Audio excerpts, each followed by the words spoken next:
Good day, everybody, for the continuation of our study on the Abrahamic Covenant.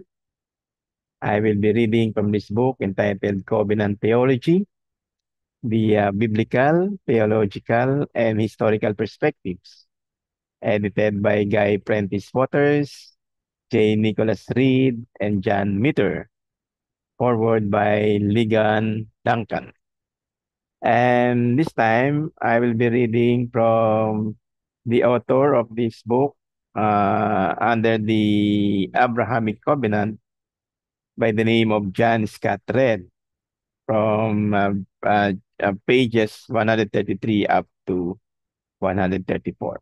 It says here, against the backdrop of repeated unmet expectations in Genesis chapters 1 to 11, the story of Abram or Abraham presents a vivid moment of respite and glimmer of hope for the plan of redemption. The dream of the original divine intent to rid of the world of its chaos and void and to fill it with the order-inducing dominion of divine images seems distant and lost after the accounts of the fall of humanity.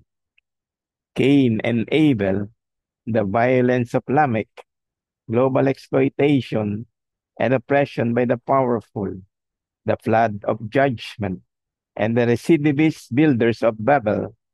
The story has been one of failed hopes, creation and fall, childbirth and murder, personal deliverance and global rebellion. But in the person of Abram, the Lord initiates a plan for humanity and the world that includes true blessing for an individual, his offspring, and the world.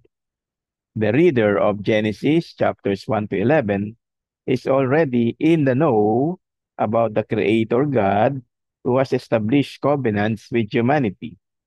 In the curse of Genesis chapter 3, the Lord does not rescind his judgment that creation is good.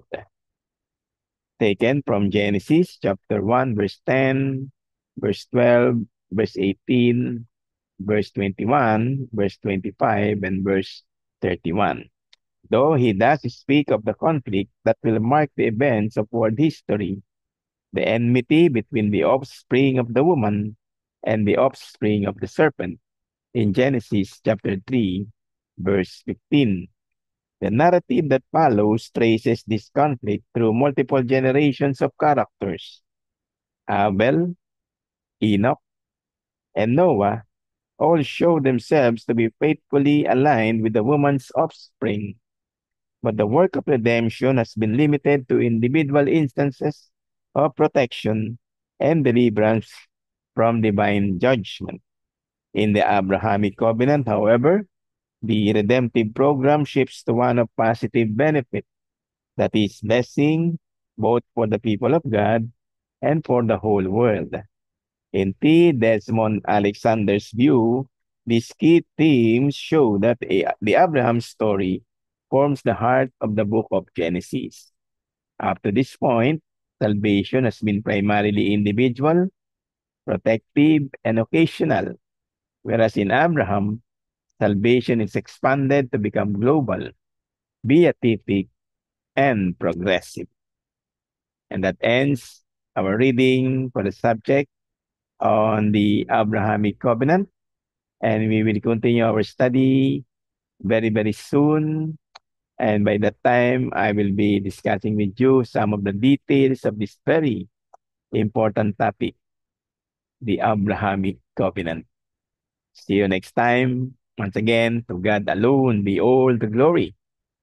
And God bless everybody. Thank you so much.